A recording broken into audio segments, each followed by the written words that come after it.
ओम अज्ञानतिमिरान्धस्य ज्ञानञ्जनशलाकया चक्षुरुन्मिलितं तस्मै श्रीगुरुवे नमः। श्रीचैतन्यमनोभीष्टं स्थापितं येन भूतले स्वयं रूपकदा मह्यं ददाति स्वपदान्तिकं। वन्देऽहं श्रीगुरुः श्रीयुतपदकमलं श्रीगुरून् वैष्णवाचं श्रीरूपं साग्रजातं सहगण रघुनाथान्वितं तं सजीवं साद्वैतं सावधूतं परिजनसहितं कृष्णचैतन्यदेवं श्रीराधाकृष्णपादान् सहगणविता श्रीविशाखान्विताश्च नारायणं नमस्कृत्यं नरं चैव नरोत्तमं देवीं सरस्वतीं व्यासं ततो जयन्तीरयत्। नित्यानंदम नमस्तुभ्यं प्रेमानंदप्रदायते कलौकल्मच्यनाशाय जानवेपदये नमः। नमो महावदन्याय कृष्णप्रेमप्रदायते कृष्णाय कृष्णचैतन्य नामिने गौरकृष्ण नमः। पंचतत्त्वात्मकं कृष्णं भक्तरूपस्वरूपं भक्तावतारं भक्ताख्यं नमामि भक्तिशक्तिकम्। आजानुलंबितभुजो कनकावदातो संकीर्तने कपितरो कमलायताक्षो विश्वम्भरो द्विवरो युगधर्मपालो वन्दे जगत्प्रियकरो करुणावतारो नमस्त्रैकाल सत्याय जगन्नाथ सुताय च प्रवृत्ताय सपुत्राय सकलत्राय ते नमः। अवतीर्णो साकर्ण्यो परिचिन्नो सविस्र श्रीकृष्ण चैतन्य नित्यानंदो द्वय भ्रातरं भजे जयति जयतु विशुद्ध विक्रमं कनकाब्जं कमलायते क्षणं वर्जाननं विलम्बटं खड्गुज बहुधा भक्तिरसाविनर्तकं जयति जयतु देव कृष्ण चैतन्य चंद्रो जयति जयतु कीर्तितस्य नित्यापवित्रं जयति जयतु देवस्य। हे कृष्ण करुणा सिंधु दीनबंधु जगतपतये गोपेश गोपिका कांत राधा कांत नमस्तुते तप्त कांचन गौरांगे श्री राधे वृंदावनेश्वरी वृषभानुसुते देवी प्रणमामि हरिप्रिये वाञ्छाकल्पतरुभ्यश्च कृपा सिन्धुभ्येव च पतितानां पावनेभ्यो वैष्णवेभ्यो नमो नमः। जय श्री कृष्ण चैतन्य प्रभु नित्यानंद श्री अद्वैत गदाधर श्रीवासादि श्री गौर भक्तवृंद। हरे कृष्ण कृष्ण कृष्ण हरे हरे हरे राम राम राम हरे हरे। इसमें आज हम लोग को देवानंद पंडित जो श्रीमद चैतन्य महाप्रभु के नित्य सिद्ध पार्षद हैं उनके चरित्र के बारे में सुनेंगे, कितना महान व्यक्तित्व हैं और किस तरह महाप्रभु के नित्य सिद्ध पार्षद हैं। गौर गरुड़ देश दीपिका के 106 नंबर श्लोक में बताया गया कि पुराण नामार्थ वेदा श्री देवानंद पंडित पुरासीन नंद परिषद पंडित भांगुरी मुनिय। सभी पुराणों के अध्येता देवानंद पंडित के ने पूर्व लीला में पूर्व जन्म में नंद महाराज की सभा में पंडित भांगुरी मुनि थे। तो ये जो कृष्ण लीला में ये नंद बाबा के सभा में जो थे ये भांगुरी मुनि के रूप में प्रकट हुए थे और इस समय ये चैतन्य महाप्रभु की लीला में देवानंद पंडित के रूप में प्रकट हुए थे। बोलते हैं सार्वभौम पिता विशारद महेश्वर तार जागल गेला प्रभु विश्वम्भर से खाने देवानंद पंडिते रवस परम सुशांत विप्र मोक्ष अभिलाष पुलिया ग्रामेर कैला देवानंदेर प्रसाद यही विषा विषा देर जंगाल ए अखाद देखा हिला देवानंद पंडितेर असाने ये श्रीवासीर स्थान अपराध कैल प्रभु वाक्य दंड तेन दुखिला हिला।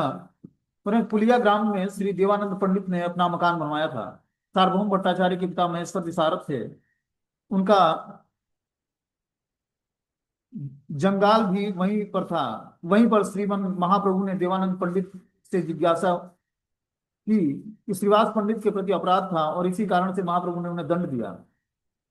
श्री चैतन्य भागवत श्री चैतन्य चरितमृत और श्री भक्ति रत्नाकर आदि ग्रंथों के बारे में कहा गया है कि देवानंद पंडित का निवास स्थान सार्वभौम भट्टाचार्य के पिता श्री महेश्वर विशारद के घर के आसपास ही था और उनकी संस्कृत पाठशाला कुलिया ग्राम में थी। इस बात का स्पष्ट उल्लेख इन ग्रंथों में है।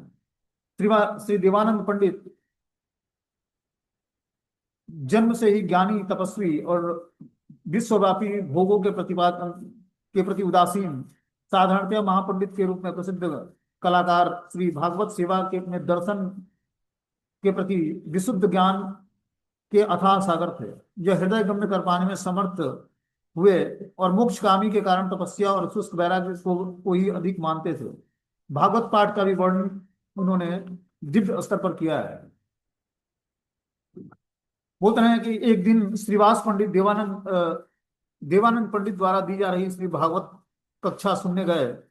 कुछ देर बाद देवानंद पंडित ने अपनी व्याख्यान देना शुरू किया। वे चारों ओर से अपने शिष्यों से घिरे हुए थे जो ध्यानपूर्वक उनका पाठ सुन रहे थे। श्रीवास पंडित एक परम प्रतिष्ठित रसिक भक्त थे जो भक्ति के रस का आस्वादन करने में अनुभवी थे। श्रीमद् भागवतम के श्लोक की मधुरता सुनकर श्रीवास पंडित आंखों में आनंद के आंसू भरकर मुंह पर लौटने लगे। आंखों में आनंद के अश्रु लिए वे रोते बिलखते हुए भावावेश में आकर उच्च स्वर से भूमि कीर्तन करते हुए भूमि पर लौटने लगे और उनके उनके अंदर अष्ट सात्विक विकार उत्पन्न हो गया। यह देखकर देवानंद पंडित के शिष्यों ने कहा कि यह आदमी पागल हो गया है, ये श्रीमद् भागवतम की कक्षा में बैठने के लिए योग्य नहीं है। यह देखकर शिष्यों ने क्या किया, उनको क्लास से निष्कासित कर दिया। देवानंद पंडित ने यह सब देखा, लेकिन उन्होंने अपने शिष्यों को श्रीवास पंडित को कक्षा से बाहर निकालने से रोकने के लिए मना नहीं किया। यदि शिष्य गुरु की अज्ञानता के कारण पाप करता है तो गुरु को भी उस पाप का फल भोगना पड़ता है। इसलिए देवानंद पंडित ने भी श्रीवास पंडित का अपमान करने का पाप फल भोगा। किसी को कुछ बताए बिना देवानंद पंडित के हाथों हुए अपने कष्टों के बारे में किसी को बताए बिना श्रीवास पंडित घर लौट आए। ये सभी घटनाएं श्री गौरांग महाप्रभु के आगमन से पहले हुआ था। मतलब अभी गौरांग महाप्रभु प्रकट नहीं हुए थे तभी ये घटना हुई थी।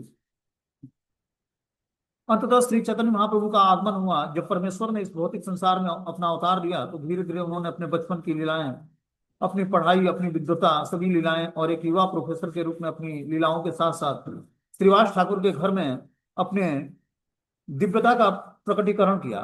मतलब श्रीवास पंडित के घर में रोज रोज रात्रि जागरण करके महाप्रभु ने नृत्य गान शुरू किया और महाप्रकाश लीला का उद्घाटन किया। उस दिव्य अवतार में जब भगवान ने श्रीवास पंडित के घर में सभी भक्तों के साथ अपना महाप्रकाश लीला प्रकट किया, तब उन्होंने श्रीवास से कहा कि हे श्रीवास, क्या तुम्हें वह समय याद नहीं जब तुम देवानंद पंडित के घर में श्रीमद् भागवतम सुनने गए थे? तब तुमने भागवत के अमृतमय श्लोकों को सुनकर परम आनंद में भरकर जमीन पर गिर पड़े थे। तब देवानंद पंडित के शिष्यों ने तुम्हें उच्च भक्ति से अनभिज्ञ होकर तुम्हें कक्षा से बाहर निकाल दिया था। उस समय तुम व्यतीत होकर घर लौट आए थे, परंतु तुमने किसी से भी इस घटना के बारे में जिक्र नहीं किया। क्या तुम्हें यह याद है कि भगवान के वचन सुनकर श्रीवास चकित हो गए और उनके चरण कमलों में गिर पड़े और उनके चरण कमलों को थाम लिया? एक दिन जब महाप्रभु नवद्वीप के नगरों में विचरण कर रहे थे तो वो उस मार्ग पर पहुंचे जहां सार्वभौम के पिता महेश्वर विशारद पंडित रहते थे। वहां देवानंद पंडित का घर था। उस समय देवानंद पंडित के घर में श्रीमद् भागवतम का प्रवचन चल रहा था। दूर से ही चैतन्य महाप्रभु ने इसे सुन सकते थे। देवानंद के भागवतम प्रवचन को सुनकर महाप्रभु क्रोधित हो गए। एक दिन कुलिया ग्राम में श्री बकरेश्वर पंडित के एक भक्त के घर गए। उस शाम बकरेश्वर पंडित कीर्तन और नृत्य में लीन थे। यह खबर सुनकर कि लोग चारों ओर से कीर्तन में शामिल होने के लिए एकत्रित हो रहे हैं, रात बढ़ने के साथ साथ भक्तों की भीड़ बढ़ने लगी। यह सुनकर देवानंद पंडित भी अपना संयम नहीं रख सके। वे भी कीर्तन स्थल की ओर दौड़ पड़े। बकेश्वर पंडित की सशक्त आकृति को देखकर तथा उनके मधुर कीर्तन सुनकर देवानंद पंडित अचंभित रह गए। वे घंटों तक एक तक खड़े रहे। जैसे जैसे रात्र बढ़ती गई, भीड़ बढ़ती गई और बकरेश्वर पंडित का नृत्य देखने के लिए आगे बढ़ने की कोशिश में वे उग्र और उपद्रवी हो गए। उस समय हाथ में वेद लिए देवानंद पंडित ने भीड़ को पीछे ढकेला और शांत किया। जब बकेश्वर पंडित नृत्य करते करते परम आनंद से अभिभूत होकर जमीन पर गिर पड़े तो देवानंद पंडित ने उन्हें ध्यान से उठाया और अपनी गोद में बिठा लिया। देवानंद पंडित ने अपने ही दुपट्टे से बकेश्वर पंडित के पवित्र शरीर की धूलि को पूछा।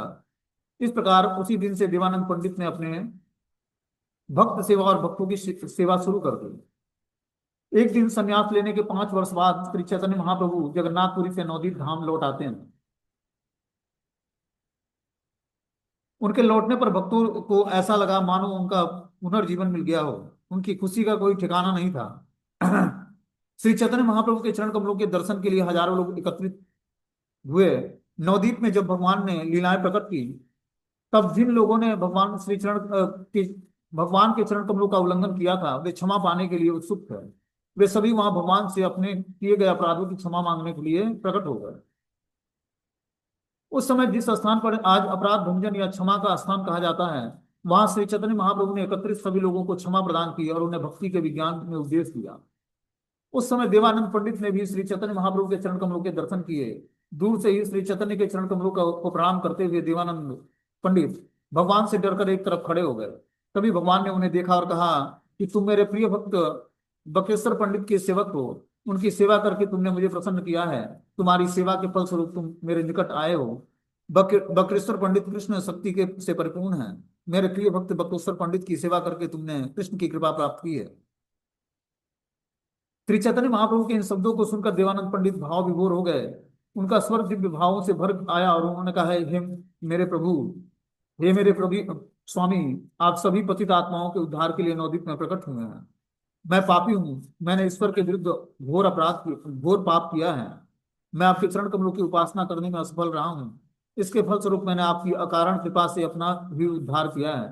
हे समस्त सृष्टि के स्वामी, समस्त प्राणियों के परमात्मा, आप परम दयालु हैं। आपकी अकारण कृपा से ही मुझे आज आपके पवित्र चरण कमलों के दर्शन का अवसर मिला है। हे परम दयालु प्रभु, मुझ पर कृपा कीजिए और मुझे जीवन के उद्देश्य का ज्ञान दीजिए। कृपया मुझे श्रीमद् भागवतम का अर्थ भी समझाइए।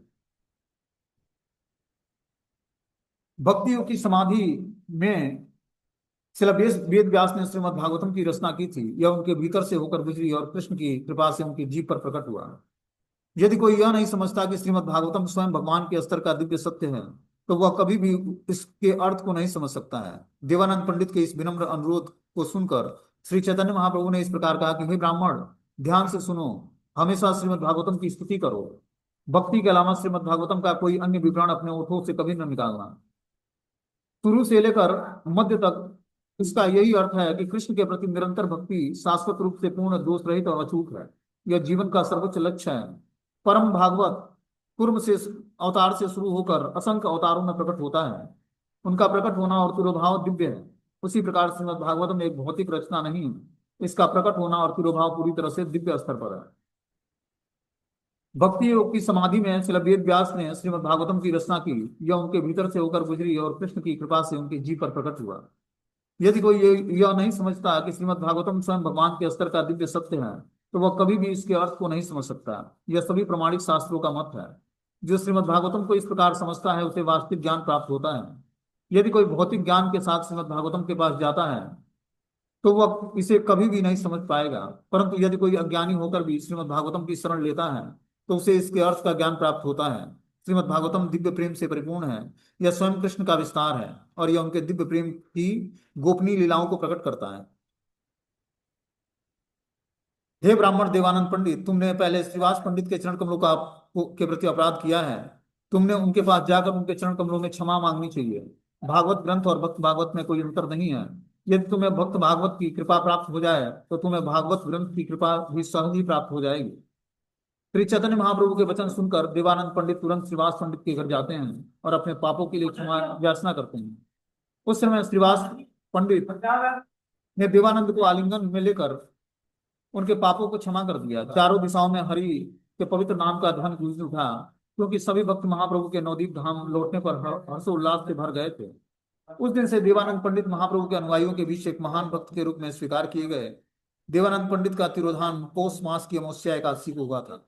तो ये पौष मास की जो अमावस्या की एकादशी होती है, मतलब शुक्ल पक्ष की एकादशी, सॉरी, कृष्ण पक्ष की एकादशी के दिन पौर्ण पौष मास में इनका तिरोधान हुआ था। मतलब उस दिन इन्होंने शरीर त्याग करके और नित्य लीला में प्रवेश कर गए थे।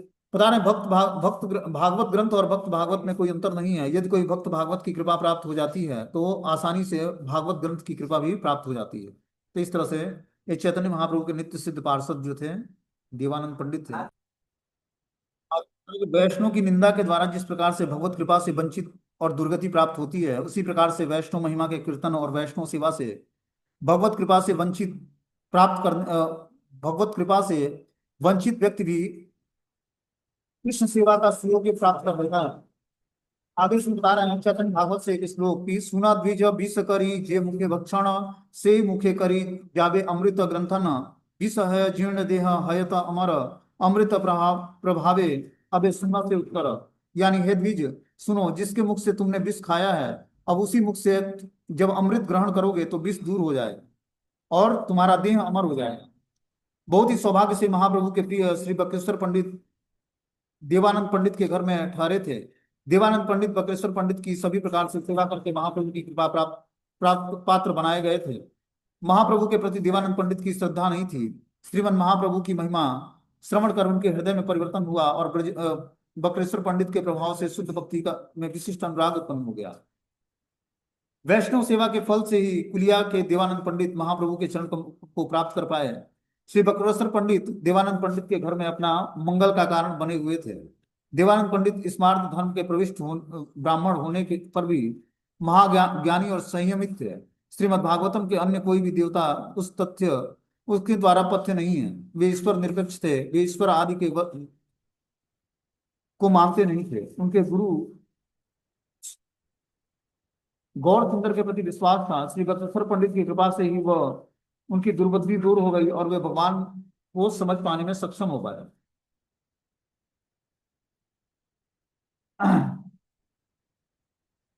आगे बता रहे हैं चैतन्य चरितामृत से कि भगवती देवानंद ब्रजेश्वर कृपाते भगवतेर भक्ति अर्थ पाइल प्रभु हाथे। श्रीमद महाप्रभु ने देवानंद पंडित को भागवत की भक्ति मुद्रण का वर्णन करने के लिए कहा। देवानंद पंडित का यह विशेष सौभाग्य था कि उन्हें महाप्रभु की दंड रूपी कृपा का लाभ प्राप्त हुआ। किसी भी शुभ चिंतनशील जीवों को ही श्री चैतन्य महाप्रभु का दंड प्राप्त होता है। तथापि देवानंद बड़ा पुण्यवत वचन एवं प्रभु जरे करिल न दंड चैतन्य र दंड महासुकृति से पाय जार दंडे मरिले वैकुंठ लोक पाय। कोलादीप या पुलिया को अपराध भंजन पाठ कहा जाता है, जहां देवानंद पंडित का अपराध भंजन हुआ था। तो यहाँ पर जो है देवानंद पंडित का एक मठ है, देवानंद मठ, वहां पर जो है अपराध भंजन स्थल है। जो कोई वैष्णव के प्रति अपराध करता है और वहां पर बाई चांस किसी से अपराध हो जाता है या भगवान के प्रति, तो उस पाठ पर जाने से अपराध क्षमा हो जाता है। बोलते हैं वैष्णव अपराध की निंदा करने में वृंदावन दास ठाकुर से अधिक मुखर कोई नहीं होगा। वे नारदी पुराण का हवाला देते हुए कहते हैं कि जो व्यक्ति खुलेआम पतित होता है वह केवल स्वयं को हानि पहुंचाता है, जबकि पाखंडी संत उससे भी बदतर होता है, क्योंकि वो अपने सभी अनुयायियों को अपने साथ पतन की ओर ले जाता है। एक अन्य स्थान पर वे कहते हैं कि जो लोग आध्यात्मिक उपदेश सुनने के लिए उत्सुकता से ऐसे व्यक्ति के पास आते हैं जिसे वह उसकी बाहरी दिखावट के आधार पर संत समझ लेते हैं, दुर्भाग्य से अमृत प्राप्त करने की बजाय वे वास्तविक संतों के विरुद्ध निर्देशित आलोचना सुन सकते हैं। इस प्रकार अंधकार के गहरे गड्ढे में गिर जाते हैं। श्री चैतन्य भागवत के मध्य खंड में उन्होंने भगवान श्री चैतन्य महाप्रभु के समय उत्पन्न की गई एक स्थिति का वर्णन किया, जो कि हम लोगों ने सुना कि महाप्रभु ने कैसे बकेश्वर पंडित की सभा में आए देवानंद पंडित को क्षमा किया वैष्णव सेवा के कारण। ठीक है, तो इस तरह से ये महाप्रभु के नित्य सिद्ध पार्षद बन गए।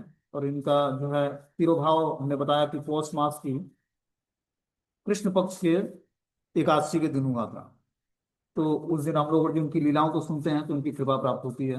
और इनसे हमें कृपा की याचना करनी है कि हम लोग की भक्ति जो है भगवान श्री चैतन्य महाप्रभु की कृपा हम लोगों को भी प्राप्त हो और श्रीमद् भागवतम की कृपा हम लोगों को प्राप्त हो, जिससे हम उसको पढ़ सकें, सुन सकें, समझ सकें और इस तरह से अपने जीवन को सार्थक बना सके और महाप्रभु चैतन्य देव की कृपा को प्राप्त कर सकें। ठीक है, हरे कृष्णा।